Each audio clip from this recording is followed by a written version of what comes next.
బెల్లుగూడలో bumper offer 3,75,00,000 G+2 4 BHK villa కొనండి. నెలకు 1,00,000 rent guarantee. Terms and conditions apply. నమస్తే, నేను విజయ్. T20 వరల్డ్ కప్ని ఇండియా చాలా సునాయాసంగా న్యూజిలాండ్పై గెలిచింది. అయితే అందరూ మ్యాచ్ ముందు వరకు కూడా ఒక టెన్షన్ వెంటాడింది. ఎందుకంటే ఇప్పటివరకు జరిగినటువంటి అన్ని మ్యాచ్ల్లో కూడా ఇండియా పోరాడి గెలిచి ఫైనల్ వరకు వచ్చింది.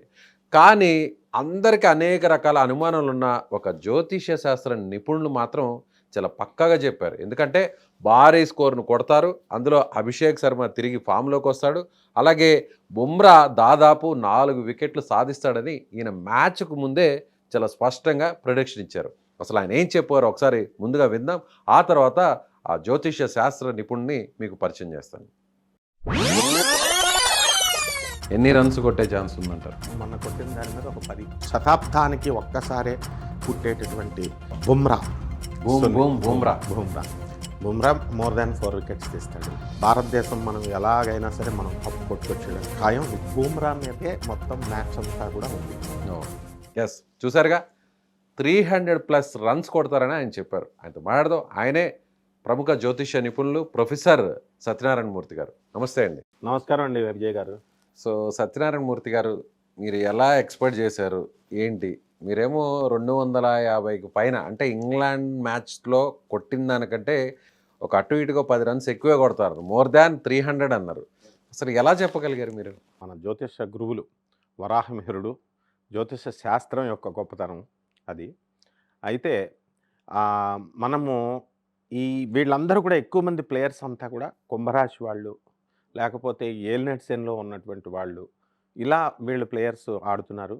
అది కూడా ఆడేది వెస్ట్, అహ్మదాబాద్ అనేది వెస్ట్, మనకి వెస్ట్ ఇండియా. సో అక్కడ కూడా దానికి అధిపతి శనీశ్వరుడే. ఆ తారీఖు 8వ తేదీ అది దానికి అధిపతి కూడా శనీశ్వరుడే. ఆదివారం నాడు మనకి ఈస్ట్కి, అంటే మన ఇండియన్స్కి అడ్డు ఉండదు అసలు. సో ఎప్పుడు ఏ మ్యాచెస్ని మనం చూసుకున్నా కూడా, ఇప్పుడు వాళ్ళు కొట్టింది కూడా చూడండి 255 రన్స్ అనుకోండి. అదే అక్కడే, అంటే ఇప్పుడు ముంబైలో జరిగినటువంటి మ్యాచ్ అయితే, ఇంగ్లాండ్తో జరిగిన సెమీస్లో అయితే మాత్రం అంత స్కోర్ కొట్టారు. ఎందుకంటే అది బ్యాటింగ్ పిచ్, చిన్న గ్రౌండ్. అహ్మదాబాద్లో అసలు అంత కొడతారని మీరు చెప్తే నేనే నమ్మలేదు.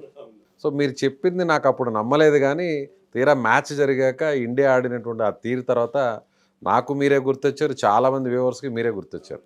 అయితే శని యొక్క డామినేషన్, శని జగద్గురు. ఆ క్రీడలకి మనకి ఆ లక్కీగా శుక్రుడు మీనరాశిలోకి రావడం, రాహు కుంభరాశిలో ఉండడం, కుజుడు ఇంకా స్కోర్ వచ్చును. అభిషేక్ శర్మ గారు కొంచెం అవుట్ అవ్వడం, కొద్దిగా ఇంకా ఛాన్స్ ఆడి ఉంటే ఇంకా చాలా ఎక్కువ ఉండేది. సో అది దాన్ని ఎలా చెప్పాలంటే, మనము కుజుడు బుధుడు వీళ్ళిద్దరూ కూడా మనకి ఈ యొక్క కుంభరాశిలో ఉన్నారు. కుజుడికి అదే మకర రాశిలో కనుక కుజుడు ఉంటే ఇంకా ఎక్కువ స్కోర్ వచ్చి ఉండేది. సో ఆ విధంగా మనము మిగతా విషయాలన్నీ కూడా టెక్నికల్ డేటాని బేస్ చేసుకొని, అభిషేక్ శర్మ మేషరాశి అండ్ సంజు శాంసన్ బాగా ఆడాడు. సో అతను కూడా కుంభరాశి. సో ఈ శనీశ్వరుని బ్యాడ్ చేసేసారు అందరూ. శనీశ్వరుడు అనుగ్రహం ఉంటేనే మనకి కొట్టగలుగుతాం. చాలామంది డిప్రెషన్కి వెళ్ళిపోయారు. ఏమో కుంభరాశి జరుగుతోంది కాబట్టి మాకు బాగుండదేమో జాతకాల్లో, లేకపోతే ఏలినట్సెన్ జరుగుతోంది. ఇలా ఆ శనీశ్వరుడి మీద ఉన్నటువంటి అపోహ పోవడం కోసమే ఈ యొక్క భారత జట్టు మరి విజృంభించింది అని మనం చెప్పాలి. ప్రపంచ కప్పుని శనీశ్వరుడు, అందువల్ల గుజరాత్ కూడా శనికి, అది అహ్మదాబాద్ క్లియర్గా వెస్ట్ పార్ట్ ఆఫ్ ఇండియా. శనీశ్వరుడు యొక్క అనుగ్రహంతో, జగద్గురు అయినటువంటి ఆ శని అనుగ్రహంతోనే మన భారత జట్టుకి ఇది సాధ్యమైందండి. సో మీరు ఒక మాట అన్నారు, 250+10 అన్నారు, అంటే 260 అన్నారు. తర్వాత వెంటనే మళ్ళీ మోర్ దాన్ 300 అన్నారు. నేను అడిగాను కూడా, 300 కొడతారా? ఒకసారి ఆలోచించండి అండి, 300 అంత ఈజీ కాదు. సో చాలామంది వ్యూవర్స్ ఉంటారు, కామెంట్స్ చేస్తారు, ట్రోల్ చేస్తారని కూడా అడిగాను. సో మీరు పక్కా అన్నారు, కానీ అక్కడ 300 రాలేదు కదా. వాళ్ళు అంత కొట్టడమే చాలా గ్రేట్ అండి. ఆ టెన్షన్లో, అది వరల్డ్ కప్, అది మామూలు చిన్న చిన్న మ్యాచెస్ వేరుంటుంది. సో ప్రపంచ దేశాలన్నిటి మీద ఆధిపత్యాలు సాధించుకుంటూ వచ్చినటువంటి జట్టులు అన్నీ కూడా, అన్నీ ఒక హేమహేమి లాంటి జట్టులు.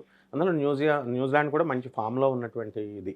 అలాంటప్పుడు ఈక్వల్ ఛాన్సెస్ ఉన్నా మనకి 255 కొట్టాం మనం. అంటే 2 + 5 + 5 10 + 2 అంటే 12, 1 + 2 యాడ్ చేస్తే 3 వచ్చింది. మళ్ళీ మనం చెప్పింది 300 అనుకోండి, 3 + 0 + 0 3 ఏమొస్తుంది? అంటే గురుడ్ డెనామినేషన్స్లో అని అర్థం. అంటే మనకి ఆ యొక్క శని వక్రించి మీనరాశిలో ఉండడం వల్ల ఇండియన్ టీముకు ఉన్నటువంటి కలేజా అది. ఎక్కడ ఎవరినైనా సరే ఏ టీం ఇంకా 3 టీమ్స్ ఉన్నాయి, అవకాశాలు లేక భారత టీంలు వెయిట్ చేస్తున్నారు. ఇండియా ఫామ్లో వరుసలో కొట్టుకుంటూ వస్తుంది. అండ్ ఇంతేకాదు, నేను ఈ సభాముఖంగా అందరికీ కూడా ఒక విన్నపం ఏమిటంటే, ఇక మిగతా దేశాలకి కప్పులు ఇవ్వదండి ఇండియన్ టీం. ఇది కూడా మనం నెక్స్ట్ ఇంటర్వ్యూస్లో మనకి నెక్స్ట్ ఇయర్ లో జరిగేటువంటి మెయిన్ వన్డే వరల్డ్ కప్ కూడా మందే అంటారా? మందే. దేనికి కూడా ఎట్టి పరిస్థితుల్లో ఇండియా ఛాన్స్ ఇచ్చే లేదు. ఎందువలంటే ఇండియన్ యువత ఆనాటి సునీల్ గవాస్కర్ దగ్గర నుంచి, కపిల్ దేవ్ దగ్గర నుంచి, గంగూలీ, ధోని, ఇలా మన రోహిత్ శర్మ, వీళ్ళంతా కూడా ఆ తరం నుంచి సూర్యకుమార్ యాదవ్ కెప్టెన్కి అదృష్ట కెప్టెన్. ఇక్కడ ఇతను మనకి జస్ప్రీత్ బూమ్రా ఉన్నంత బూమ్రా విషయాన్ని కూడా ప్రస్తావించాలి. సో మీరు అన్నారు బూమ్రా అనేది జనరేషన్ బౌలరు, సో ఎన్ని వికెట్లు తీస్తాడు బూమ్రా కానీ రాణిస్తే ఖచ్చితంగా మందే విజయం అన్నారు. ఎన్ని వికెట్లు అంటే 4 వికెట్లు అని మీరు చాలా స్పష్టంగా చెప్పారు. సో T20లో 4 ఓవర్స్ వేస్తారు, ఆ 4 ఓవర్స్లో 4 వికెట్స్ తీయడం అనేది చాలా అరుదు. సో ఫస్ట్ టైం 4 వికెట్స్ తీశాడు బూమ్రా. తరానికి ఒక్కళ్ళు పుడతాడు ఇటువంటి వాడని. అందువలన బూమ్రా ఒక మంత్రగాడు. ధూమావతిలాగా బూమ్రా ఉన్నంత వరకు భారతదేశానికి అడ్డు లేదు. ఇప్పుడే కాదు, ఏ మ్యాచ్లో అయినా సరే. అది రాహువు. ఆ రాహువు మనకి 4 నెంబరు. అందువలన ఆ రాహు మన కుంభరాశిలో ఉండడము, ధనుస్సు రాశి వారికి అందరికీ కూడా ఈ యొక్క రాహువు తృతీయ స్థితిగతుడై ఆయన చాలా లాభాలను చేస్తాడు ధనుస్సు రాశి వారికి. అందుకే భారతదేశం కూడా భాక్షరం రాహు క్రీడాకారుడు, క్రీడల్ని ఎంకరేజ్ చేస్తాడు. కాబట్టి భారతదేశం గెలుస్తుంది. ఈ మ్యాచ్ ఒక మ్యాజిక్ అని చెప్పాలి, ఒక లాజిక్ అని చెప్పాలి. అండ్ కష్టపడితే వస్తుందని చాలామంది అనుకుంటారండి. న్యూజిలాండ్ కూడా పాపం హార్డ్ వర్క్ చేసింది, కష్టపడితే వచ్చేది కాదు. లక్, ఫార్చ్యూన్, డెస్టినీ కూడా ఉంటుంది. సో అదే జ్యోతిష శాస్త్రంలో ఉన్నటువంటి గొప్పతనం అనమాట. 4 వికెట్స్ మీరు అన్నట్టుగానే 4 వికెట్స్ హాల్ కూడా సాధించాడు బూమ్రా. మరొక విషయం, అభిషేక్ శర్మ అసలు మ్యాచ్లో ఆడుతాడా లేదా అన్న డౌట్ అందరికీ కొనసాగింది. ఎందుకంటే వరుసగా ఫెయిల్యూర్ అవుతున్నాడు. ఒకే ఒక మ్యాచ్ ఆడాడు జింబాబ్వేతో, ఆ తర్వాత ఏ మ్యాచ్లో కూడా ఆడలేదు, వరుసగా 3 సార్లు డక్అవుట్. మీరు మాత్రం ఖచ్చితంగా అభిషేక్ శర్మ ఆడుతాడని చెప్పారు, అందులో కూడా ఫామ్లోకి వస్తాడని కూడా చెప్పారు. సో అది ఎలా సాధ్యమైంది? కోచ్ ఎవరండి? గౌతమ్ గంభీర్. ఆయన గా గీ శతభిష నక్షత్రం రాహుకు సంబంధించిన వాడు. ఆయన ఎలా వదులుకుంటాడు? మేషరాశి మనవాడు అభిషేక్ శర్మ మేషరాశికి చెందినటువంటి వాడు. సో లాభంలో గౌతమ్ గంభీర్ ఖచ్చితంగా అతను సెలెక్ట్ చేసుకుంటాడు. అందువల్లనే మనకి ఆ యొక్క అతను ఫామ్లోకి రావడము అనేటటువంటిది ఏలినాటి శని. కాబట్టి ఏలినాటి శనిలో జరుగుతున్నటువంటి మేషరాశి వారికి మరి ఈ యొక్క శుక్రుడు విపరీతమైన బలంతో 12వ స్థానంలోకి మీనరాశిలోకి వచ్చేసాడు, ఉచ్చ స్థితిలో ఉన్నాడు. కాబట్టి ఖచ్చితంగా అతను ఫామ్లోకి రాగలుగుతాడని మనం అంచనా వేయగలిగాం. సో మన ఋషులు ఇచ్చినటువంటి ఈ ఆర్ష సంస్కృతి, ప్రాచీన జ్యోతిష శాస్త్రానికి తోడుగా మోడర్న్ ఫిజిక్స్ని కూడా జత చేశాం. ఇప్పుడు ఆ గ్రహాల యొక్క స్పీడ్, ఆ రోజున మీకు విచిత్రం ఏంటంటే అమృత గడియల్లో మ్యాచ్ జరిగింది. అదే చూడండి, నేను అన్న టాస్ వస్తే వాళ్ళు బౌలింగ్ కోరుకోవడమే వాళ్ళు చేసిన మిస్టేక్. ఇండియన్స్కి ఎప్పుడూ కూడా ఫస్ట్ బ్యాటింగ్ ఇవ్వకూడదు, చెలరేగిపోతారు. ఇండియన్ బ్యాటింగ్లో వెరీ వెరీ స్ట్రాంగ్. కాబట్టి వాళ్ళ గొయ్య వాళ్ళే తవ్వుకున్నట్టుగా వాళ్ళు ఏం చేశారంటే బౌలింగ్కి ఇచ్చుకున్నారు. అండ్ ఫీల్డింగ్లో కూడా వాళ్ళు చాలా స్ట్రాంగ్ అయినప్పటికీ కూడా మనకి ఈ యొక్క ఇండియన్ టాస్ కనుక బ్యాటింగ్ కనుక బ్యాటింగ్ ఫస్ట్ వస్తుంది, వచ్చినట్లయితే విజయం మంది అని చెప్పగలిగాం.